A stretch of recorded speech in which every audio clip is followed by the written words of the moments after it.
Hello everyone, how are you doing? This is MD Tech here with another quick tutorial. In today's tutorial, I'm going to show you guys how to disable the Java update notification on your Windows 10 or Windows 11 computer.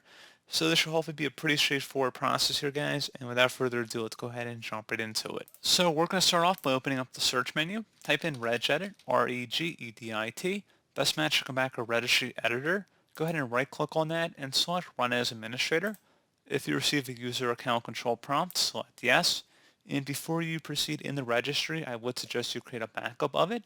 So if anything were to go wrong, you could easily restore it back. So in order to create a backup, all you have to do is select File and then Export. File name, I recommend naming it the date in which you're making the backup.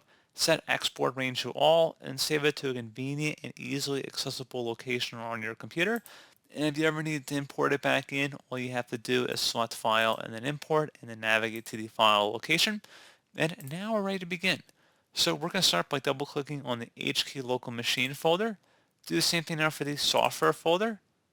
Locate the WoW 6432 node folder and double click on it. Now go down to JavaSoft, double click on that. And there should be a Java update folder, double click on it. And then finally, there should be a policy folder. Just left click on that one time. You're going to locate a value on the right side that says Enable Java Update. If you don't see one in here, we're going to have to go ahead and create it. So right click in a blank area, select New, and then select the word 32-bit value. Name this value Enable Java Update. Exactly how you see it on my screen. So again, Enable Java Update, no spaces in between.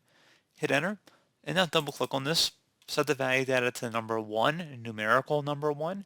Select OK. And now that you're done with that, go ahead and close out of the registry editor. And you want to proceed to restart your computer at this time.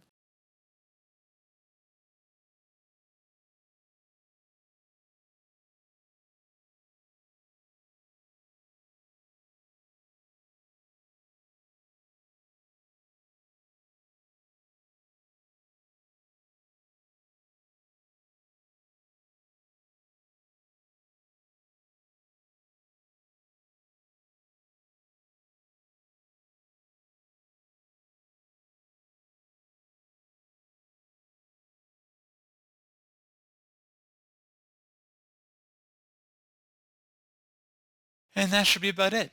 So as always, thank you guys for watching this brief tutorial. Do hope I was able to help you out, and I do look forward to catching you all in the next tutorial.